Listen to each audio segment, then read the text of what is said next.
Hello brothers, let's check out the Mazda EZ-60. This car is set to make its official debut at the Changchun end-of-term meeting, so let's take a quick look at its exterior and interior. First, the exterior design gives me a somewhat concept car vibe. However, you can see some of Mazda's unique design styles in the details. The purple exterior has a layered look under the lighting. The front end adopts Mazda's family design language, giving it a very high level of recognizability. The shape of the center light strip is also integrated into the design, and from the side, the grooves of the light strip are quite deep.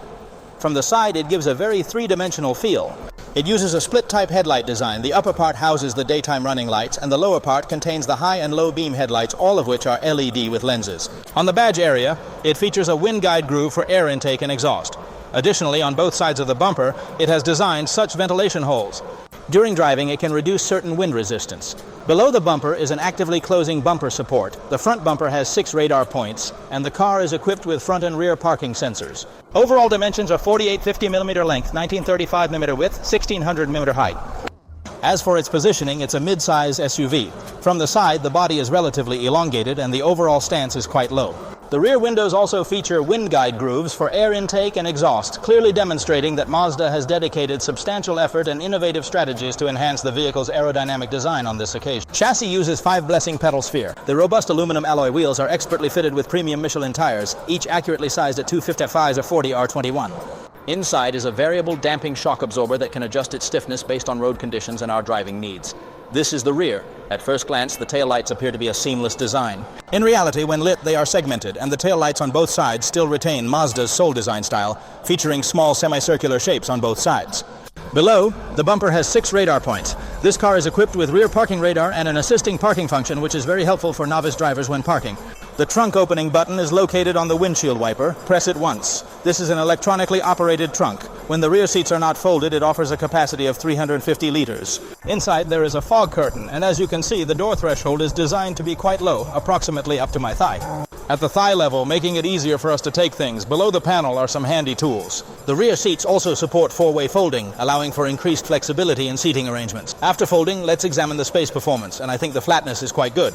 If we go out and lie down in the back to rest, it's certainly possible. On the passenger side rear, there is a charging port with both fast and slow charging options. Currently, the batteries in use are from CATL, and the door handles incorporate a hidden, elegant design, yet they still successfully preserve the essential mechanical keyhole feature. Each one of the 4 doors showcases an elegant frameless design, while the 2 front windows are constructed using sophisticated double-layer soundproof glass for enhanced performance. Additionally, the side mirrors are electronic, which I assume were chosen options. Now let's go inside to see what's happening.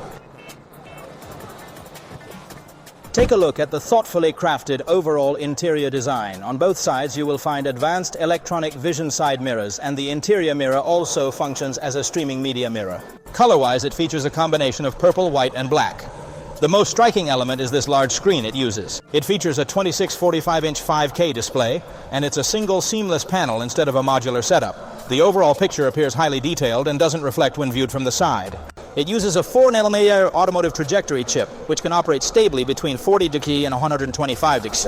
There's a large HUD head-up display on the dashboard. It's a 100-inch display and features glasses-free 3D. With 23 speakers, watching movies in the car is simply fantastic. Almost every part of the interior you can touch is made of this soft material. Alternatively, some parts are wrapped in leather and the materials are very good. On both sides of the round panel, some functional buttons are set up, and the gear lever uses a rotary gear shift setup. Under the center console, there are 2 places to put phones. On the left, it supports wireless charging and has a cooling function. Then, inside the lower panel, there are 2 back racks with limiters. The central armrest box has double doors. The space inside can hold about 8 bottles of Coke, roughly. There's also an air conditioning vent inside, so you can chill your drinks in the summer. Under the center console, it has a hollowed-out design where you can place a bag, and even high heels would fit without a problem. Inside, there is also a 12V power outlet. Here there is a Type-C charging port and a USB data interface that you can plug in a flash drive to listen to music. The seats are all upholstered with leather material, white on top and purple underneath.